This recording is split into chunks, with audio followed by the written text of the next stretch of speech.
I've been drawing for the last 3 hours and I just can't seem to get this shit right, man. Perhaps it's something about the lighting.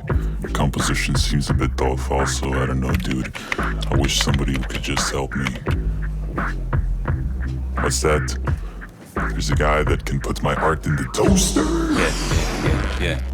Send me your art, I will rip it to pieces. Ain't gotta be in the dark about the troubles you have. Makes you just a bit mad when the faces you draw never open the door. Shit is wrong to the core. Hey, name's Challa again, not easy to recall. Bookmark it, ain't gotta remember it the day. But don't remember this, bro. Walk up to me tiptoe and just slip your art in my inbox. But be humble, cause your mental might crumble though. Targets on the ego, so watch the show. Take notes if you don't wanna blow ass in art class. We smoke grass, then take it slow and dissect the art and then make it grow in value. Some guy just commented on my Instagram like not too long ago that, wow, whenever this guy appears, it's like an ancient urban legend coming to life and then he disappears for another 3 months. I'm probably gonna be a bit more active on YouTube from this point on, a bit. Alright, big changes ahead of me cause the Rona is affecting my life. It's time to take this thing more seriously again. So yeah, I'm gonna attempt to shove in a little bit bigger of an amount of submissions than I used to because there's simply so many people and I don't want to skip out on like fucking 98% of people who submit that. It's crazy. But I'm gonna go for something like 95% instead. Let's just dive right into the submissions, shall we? Toast my edgy OC drawing. Hello there, Chalkman. This is one of my most recent pieces, including my OCN or cockroaches. I'm still figuring out how to draw scenes with very little light without making them unreadable, and I would love to hear your critique on it, or anything you feel like addressing. Love your content, Sparrow. That's an original character with horns and the Adidas sweatshirt and pajama pants, which are bloody. Some cockroaches are crawling around in the kitchen. Cool stuff. Alright, so Sparrow here wants advice on how to make low light scenes more readable. I'm not sure how I feel about this kind of lighting paired with this thick line art. Maybe the lack of readability comes from a lack of clear focus on the image because there's so much going on in such a tight little space. You know what I mean? There's a lot of details on the clothing of the character. There's a lot of details in the background, in the kitchen. Everything is very neatly drawn out and rendered with like these thick lines and stuff which create a lot of contrast all over the image. First thing I would do in this particular case would be expanding the canvas so that we have a little bit more empty space and perhaps we can move things around in a way that creates more clear background around the character.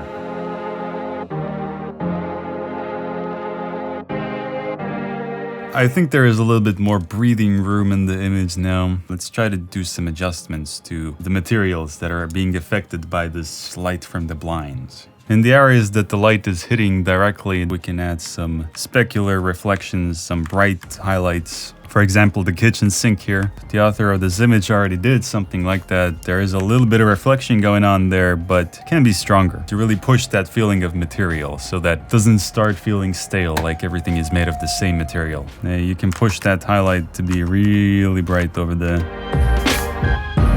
Highlighted areas of the clothing of the character can also be brought up more.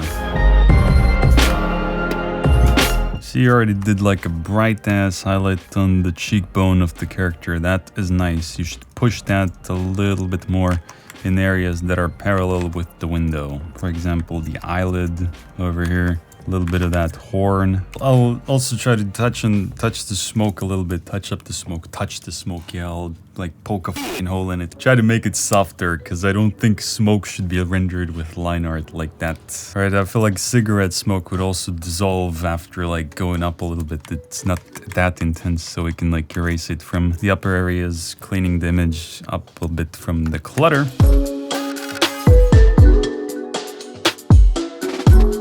That looks a little bit more smoky, even though it looks like something is on fire in this room, not the cigarette smoke. But anyway, you get the point. It should be like transparent, right? I feel like this cockroach right here is the one that pops out most for some reason. So let's add some fat fucking highlights over here, just like that. Cool, maybe I would also do a little bit of adjustment to the color. I would maybe brighten the scene up just a tiny bit, just a wee bit, to make it match a little bit more with your thick line art style.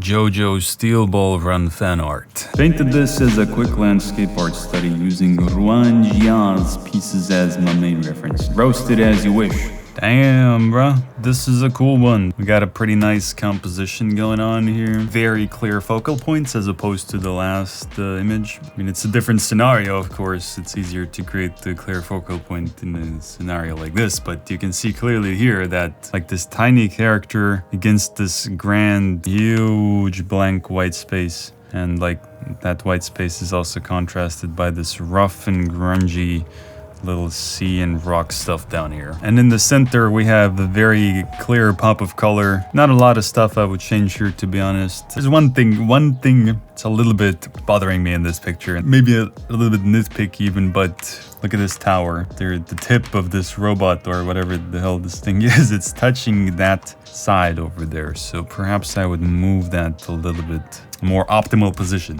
Where would I put it, you ask? Let's see. I guess I would put it over here somehow so that it doesn't create any tangencies with the rest of the image elements. Oh, great. Actually, now it's touching. Now the other side of the tower is touching the tip of that. Let's just make it a little bit fatter.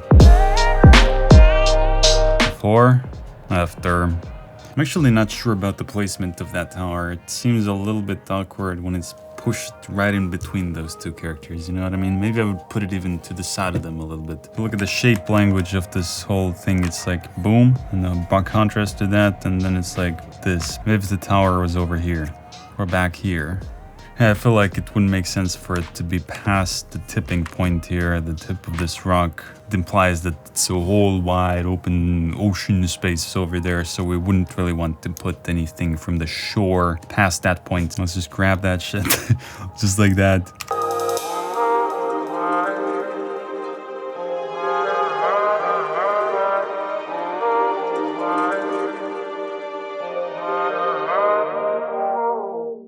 How to draw shiny stuff better? Hey Challa, I made up this armor design, but the shading looks kinda weird. How do I make things look shiny and still obey a light source?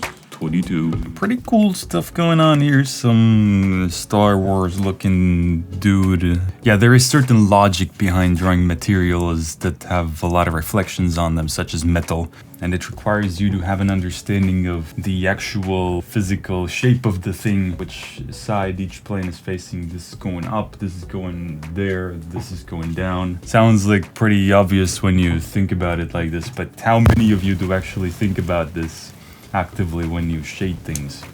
Yeah, it's very important. That's exactly why people recommend you to practice fundamentals, to draw like basic shapes and shit like cylinders and cones and stuff. I think I'll just use a 3D program to break down the logic. Alright, so check this out. These are three very basic shapes. You got a cube, a sphere, and a cylinder. We're gonna observe how light interacts with them. Alright, so there's two types of light you need to think about. One is the regular light. See how it moves, it stays on the same place regardless of the camera angle or where you look at it. This side is always bright and the background is always dark. That's one layer of shading you do, and then you put another layer on top of that when you do reflective materials. Check this out, highlights. How cool is that? When I move the camera, the reflection also moves along with the camera, but the base light that I just demonstrated stays on the same place. These are the two layers of light you need to think about when doing metals. So essentially the first layer is just regular light, don't think too hard about that, but the second layer turns every surface into a mirror basically, because these highlights are just reflections of the light source. It's most obvious on the side plane of this cube here. Check out how this light is reflected. It's literally just an image of the light on that side plane moving around. Alright, so I'm gonna demonstrate with this screenshot of the 3D program. Alright, here is the light source in the front of those things. Now, to place the highlight on the objects, you need to have good 3D thinking, as I mentioned, because you need to be able to project like mental rays onto the surfaces like that on each area, and then be able to understand where would it bounce off. Shoot it onto the sphere, the top of the sphere, it would go boom, to the side it would go bam. I should also draw like arrowheads, so you can think of it like this. And why do you need to do that, you ask? It's because the reflections appear where it would bounce straight to the camera into your eyes. So here it would be fairly center. The shape of the highlight is also very dependent on the object itself. So on a sphere it would be a small highlight, because when you check out how many planes there are, tiny planes here, all these tiny squares, only like one of them basically is at the right angle, so it's gonna be very tiny. Whereas on the cube, this whole area is at the right angle completely, but the highlight will be very big over here. It will be somewhere on the side here, kind of off the plane, but you can still see the edge of the light projecting here. And on the cylinder, you can see that it's made of a bunch of long planes like that. So you can just do it kind of like that. Basically, that's all you need to think about. If this object was a mirror, at what position would the light source reflect back into your eye? So let's do it from a different angle also. If a light ray were to project out from the light source, then it would be probably like right here, this plane. Bam, it would go on the edge here somewhere. For the sphere, it would maybe not even be visible. It could be covered up by the side of the cylinder already. And as for the cube, there's no real plane at the right angle, so there wouldn't be any highlight over there. But there's a but here. You think that it only has 6 planes, right? But also light can reflect from the corners here, because there's a tiny micro plane there that is at the right angle. So here the light source is seems to be coming straight from the right side of the character, or the left of the character, the right side from us.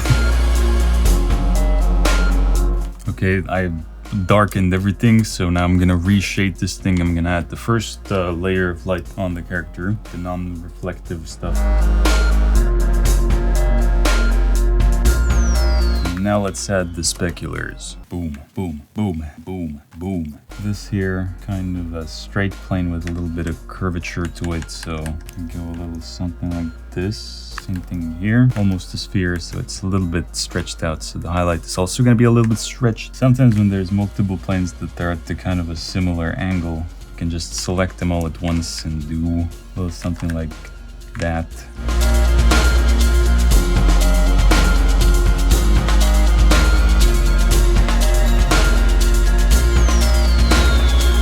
Right, I mean, that's about it. That's pretty much how it goes. I guess for good measure, I could just add in a little bit of those ambient reflections, just the reflections of the white space around the character and the armor. So you can add those on areas that are just facing away from the camera. That's the easiest way. Specifically, you can add those in areas that are left in shadow too much,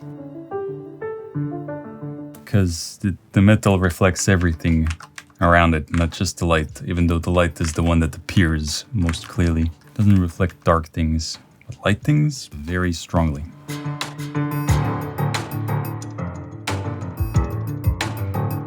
And then an easy trick to add texture as a finishing touch is to basically add some scratches and bits that block the light on the surface of the metal. And these are also forms, so some corners of them might even catch some of that strong reflection too.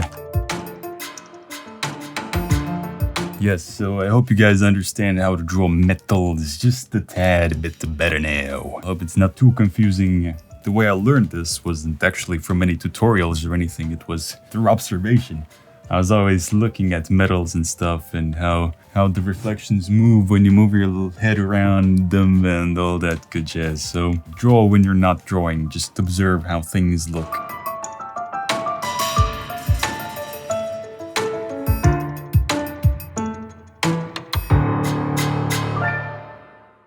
I don't know, Winds and a Thickie. Hey, I've been on that fan art grind recently. Couldn't make this piece interesting though. I ended up liking it like this too. Punctuation, goddammit. Any suggestions to make it more interesting? Pretty sure I've seen this character before from somewhere. think it's from League of Legends or something. Yeah, I see exactly what your problem is. It's so fucking dark. Yeah, it's like another one of these pieces where they did like this square composition. You can see that the face is all the way to the side. Gotta learn composition. Just look up some composition basics tutorials or something. It's so important. Even if your technical skill in other areas like rendering or whatever is lacking, if you know how to put together an interesting image, nobody will notice. It will still be epic. The face is a lot more in the center of the piece. It's actually in that upper left intersection in the rule of thirds grid, which is good. That's where people's eyes usually go first. Next thing, values. Really muted. And I feel like it was a style choice. It's like, yeah, it's Just my style, bro. What are you saying? brighten this up a bit, okay? Look at how the colors start popping now. Just those two little changes, we have gone from this to this. Now the next thing I would do here is add some highlight areas on the character. Now, where is your light source? A little bit from above the camera? Judging by how half of her face is actually in shadow, it's probably more like something like this. Oh shit, dude. Oh my god, I just noticed that their hand is here coming forward. I didn't notice that at all. Values. Add some light on that dark glow. Damn, it like completely got lost in the hair. I mean, it's good though. You made the character look captivating enough. Maybe other people noticed it first and I look like a fucking dumbass right now. I want to add like a little bit of light from that background coming in, a little bit of red.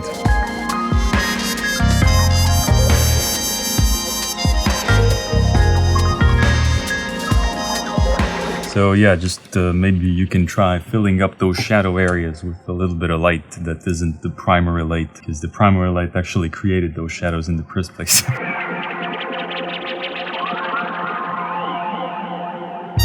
One last thing we could do here would be adding in those highlights. Just adding in a little bit more color to those otherwise flat areas.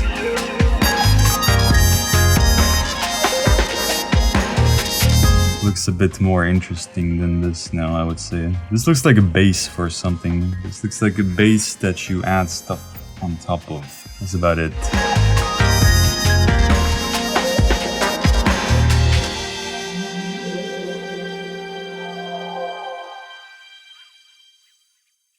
Cool submission, hell yeah. Hello, Mr. Challa on the floor. This is my submission for your series. This piece is quite old, but I think it's best to send this one because I would like advice regarding perspective. But any kind of advice, it's a great help. Some guy on a checkerboard in space.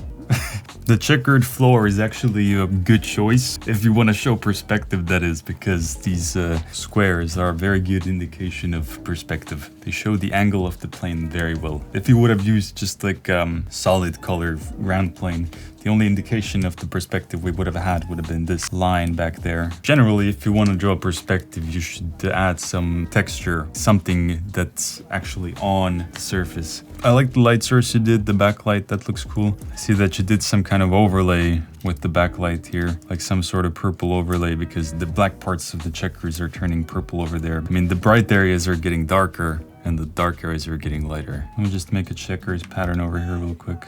Okay, let's pretend that this is a checker pattern. Put this into perspective. If anybody watching doesn't know how to do this, in Photoshop, you just free transform the object, right click, and then distort. Don't choose the perspective one. It also has a selection called perspective, but that is absolute ass to use. The checkers has two colors, this black and this white. So you want to make sure that when you start brightening it up, the white area doesn't get darker, because what you did was essentially this. You took like one extra layer with this pinkish color and overlaid it like this. But the thing here is you can just use a blending mode of some kind and make sure that the original color of the white part of the checkers isn't complete blown out white. We can just darken the original a little bit more now. It makes it a little bit more believable. Now we have a cool backlight effect going on here. You also rendered out the stars with like the default brush. In this case, it wouldn't look bad if you were to just use some kind of space background photo or whatever. Make the stars more realistic, basically. It would work as a nice contrast to the cartoon rendering. I'm gonna search for stars background or some shit. Found some random image. Yeah, check this out. How cool is that?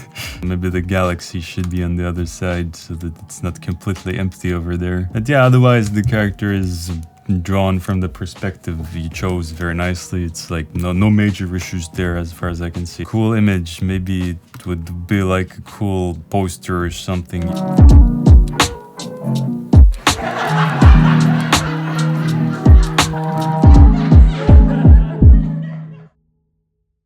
It hurts to say that. There's a drawing I made. I'd really appreciate if you could give me some critique on the perspective. This is the first time I've tried drawing from this angle and I feel like it's a bit wonky. But I don't know how to fix it. Okay, so we have a drawing of a girl with a fucking... Side. Okay, that's how I pronounce it. Side. Side.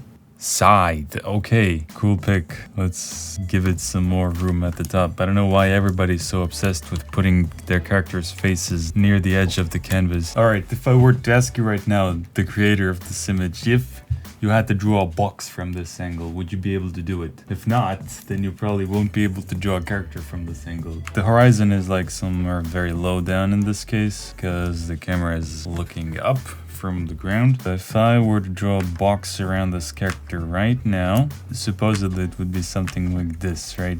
The face should be following this angle of the box here, but instead they are straight. We can use the liquify tool in Photoshop. Gotta check show backdrop to make the box visible. I'm not sure if this will work, let's find out. But it seems like this is a case where liquify would come in very handy, because you could just do this. The front shoulder be higher up like this, the back shoulder lower down, and just bring those angle changes out a bit more. Now let's fine tune it a bit. I need to be seeing the nose from below. Fine tune the smile here a bit. Bring those plane changes out a bit more, where it goes from the front plane to the side plane. This foot would probably be seen from the side already a little bit more. And this one would be shorter. The one thing you gotta keep in mind while trying to do perspective is how close is the object to the camera. If the whole thing is really far away from the camera, then there's not gonna be a lot of distortion between the sizes of individual like body parts and shit. But in this case, the camera is actually quite close to the legs. The legs get pretty big in this case, and especially this front leg. So we can just enhance that and make the other one a little bit smaller. Also, one thing, this side. Also, this side over here needs to be a bit bigger also, I feel. Yeah, anyway, I feel like that's about it for this piece.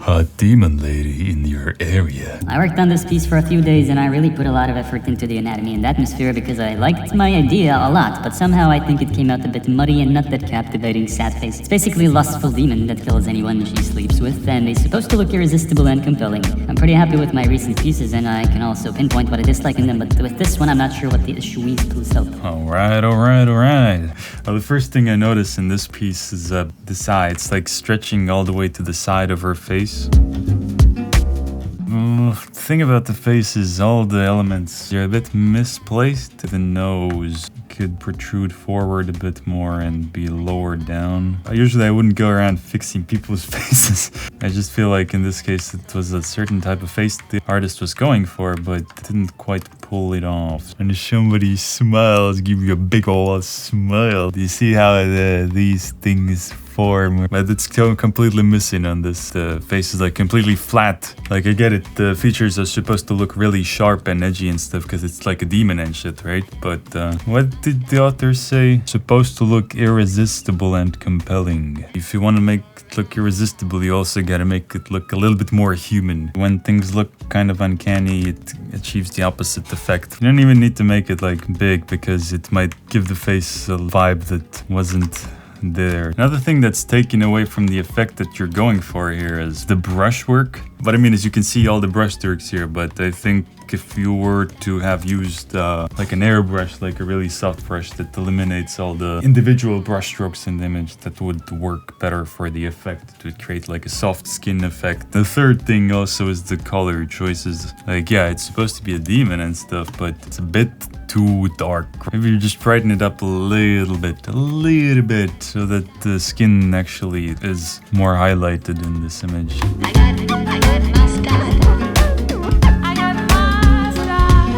One thing people always recommend if you want to check for mistakes with your drawing is flipping the canvas horizontally. What I like to do is flip the canvas upside down, and I like to do some painting while I'm in the upside down mode too.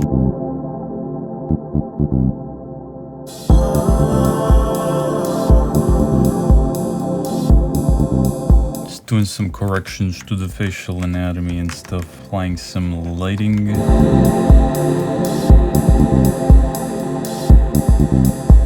I guess I could try to render the skin with a soft brush, and also it's like the lighting of this picture is inconsistent and it's hard to tell where the light is coming from. Once again, what I'm gonna try to do here is I'm gonna soften up the skin, make it a bit brighter, make the lighting understandable, and lastly, I think the perspective also needs a bit of fixing.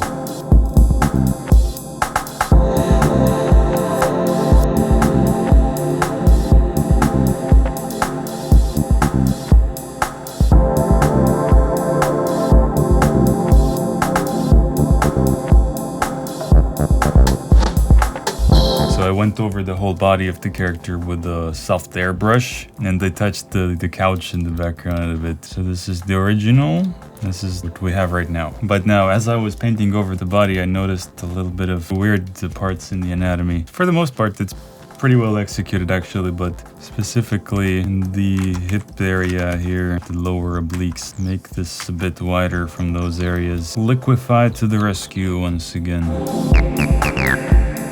When you compare it to the head size to the rest of the body, this actually makes it look a lot more natural, I think. Enhance this reflection of the light on the glass. Maybe enhance the wine itself a little bit. Wait, it could be blood. My brain made the connection to wine because I was just drinking red wine yesterday. I've been drinking wine for the last 3 days or something. Quarantine is making me an alcoholic, low-key. My airbrush completely faded these harness thingies out.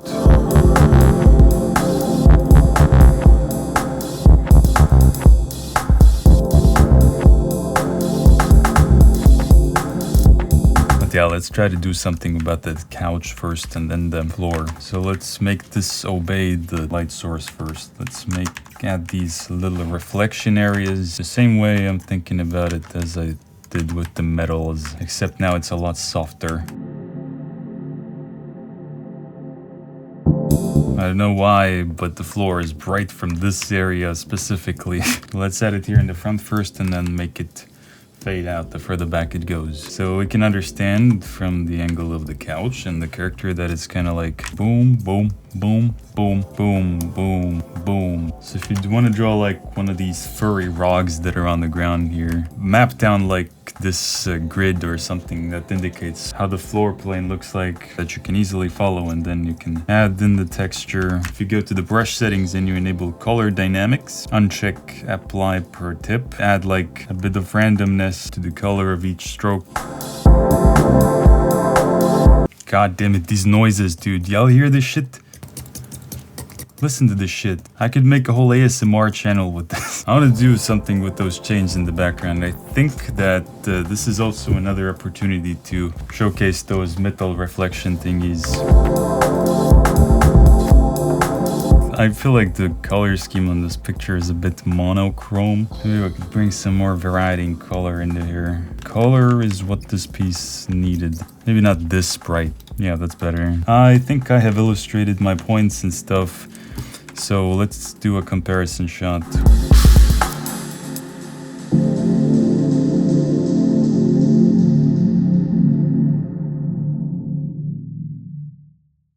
Stay COVID-free, Challa. I tried my hand at creating an environment. It portrays my inner sanctuary, decaying in isolation. What does your inner sanctuary look like? Anyway, I'm used to drawing portraits and would appreciate any advice for landscape/environmental stuff and how to make them feel more atmospheric. That looks pretty cool. Dude in the middle pops out very clearly amongst all those massive structures. The scales of things are very clearly understandable. Another type of contrast you could bring into this image is contrast of texture, because like right now I see that the stone walls and stuff with all the grungy textures and crap, they are rendered kind of similarly with the clouds, which are supposed to be like really soft and stuff. So again, we could use the soft round brush to just soften these clouds up and bring a little bit more contrast of texture into the image.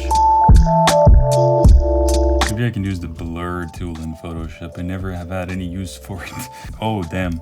Wow, that actually works.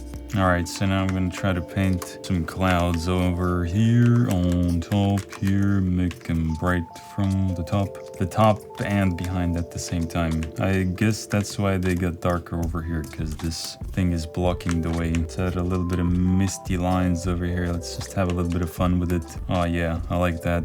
Make it come out from behind this thing over here to separate the layers of those structures. That's a lot more depth to the scene. Yeah, I like those bold stripes. I think they work very nicely with the shape language of the rest of the image. Let's make the staircase here emerge from clouds.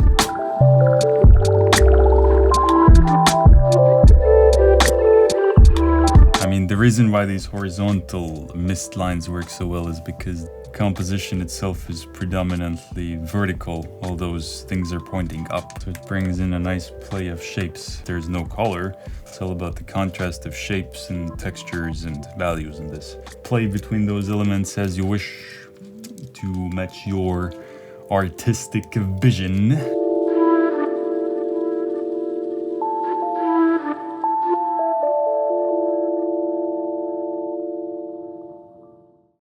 Tote me. Please make some yummy toast with my art. It's a digital painting that I did a few months ago. I still like it, but I think it's a bit sloppy.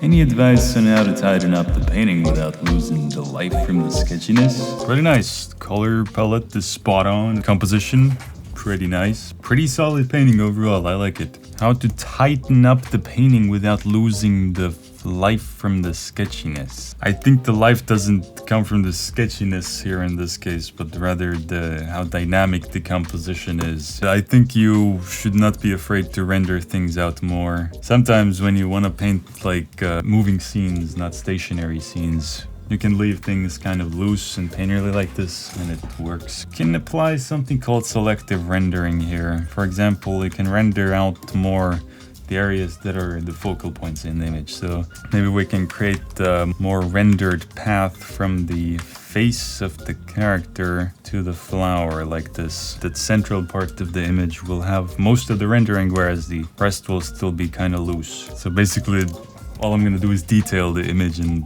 those areas.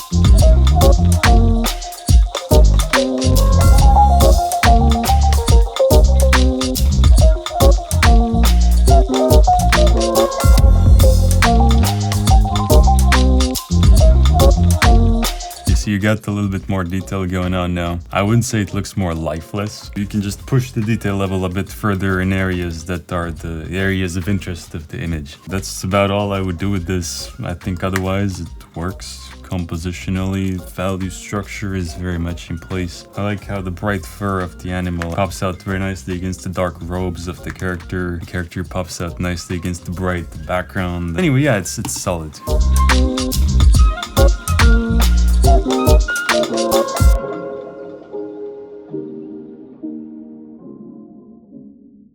Roast my art, please. Hi, I'm trying to improve my digital art. I wish I could get advices for lighting and maybe how to improve the overall image. I think it's not very organic. Any tips? I'm always insecure about the coloring and how to make the picture more interesting. Alright, I think the colors are cool. I can understand what the artist was trying to do here, but it's got a lot of like small inconsistencies going on here that drag it down a bit from what it could be. As far as I understand, it's supposed to be like daylight on one side and nighttime on the other, right? I understand this correctly. That's why the background is so dark over here on this side and light on the other, and the skin also changes tone. They said they wanted the picture to look more organic, so the way you do that is you use consistent brushwork that is similar in all areas of the image, and don't paste like these small PNGs on top of your brushwork that ruins the consistency completely. And like these micro details in here that like 1 pixel differences. Let's just fix the nose first. Just give it some proper structure.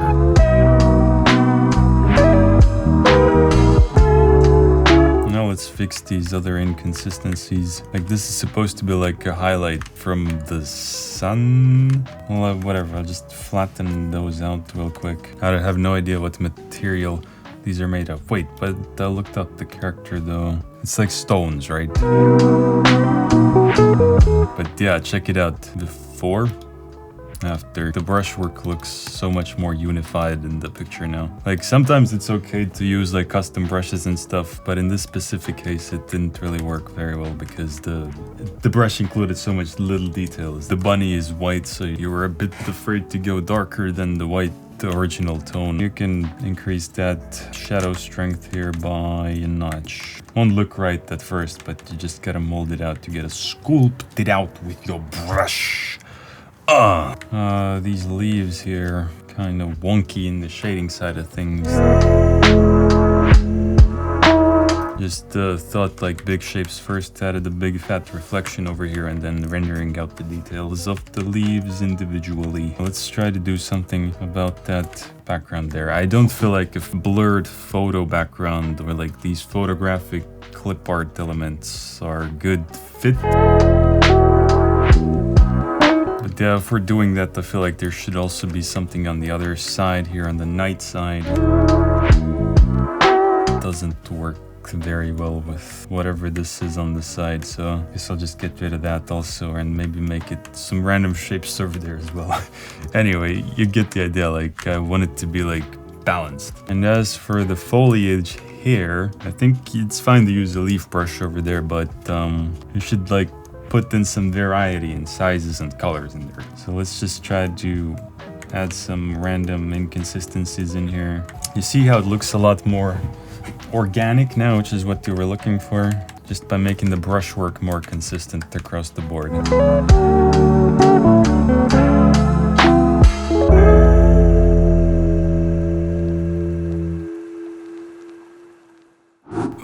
Yeah, pick me, ChallZ. My name's Karen, I'm 15, and unfortunately, I'm a digital artist. I'm kind of at a standstill right now, where I know I need to improve, but I don't know exactly where. I finished this drawing yesterday, trying a landscape for basically the first time, and I don't know what to change. I feel like everybody that submits to me is always trying out backgrounds for the first time. Like, what's up with that? Do people never draw, like, things other than characters? Other things like trees and bushes and fountains and rocks, those are actually much easier to draw than characters, which are like complex. So draw backgrounds, guys. Stop drawing characters all the time. I know they're fun and that's what everybody wants to do, including me, but damn, other things are actually easier. I think this is looking a little bit flat.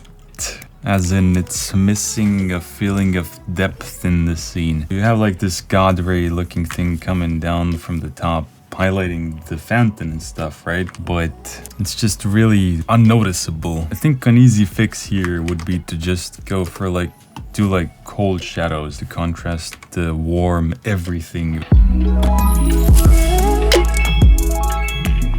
There's like an opening between the trees here where the light is coming through, so we can emphasize that by making the surroundings of this little area here all blue and stuff. See, that adds like an immediate level of depth. Alright, some highlights, some brighter highlights in some areas. If there is water inside here, then that's gonna reflect the light from the top very intensely. Just follow like this circular path or whatever. I feel like I want to play up the contrast between the blue and the yellows. Can add the gurs. Just inserting some coldness into the darks. So let's just add like really subtle light coming in from there, blocking those darks from the back. Another thing, the lighting on the guy himself. needs to follow the same directions because the light is in front of him and we're seeing him from the back. So let's make his whole ass blue. The fountain itself could use a little bit of perspective touch-up, just a little bit more precision. Yeah, that's looking a bit better.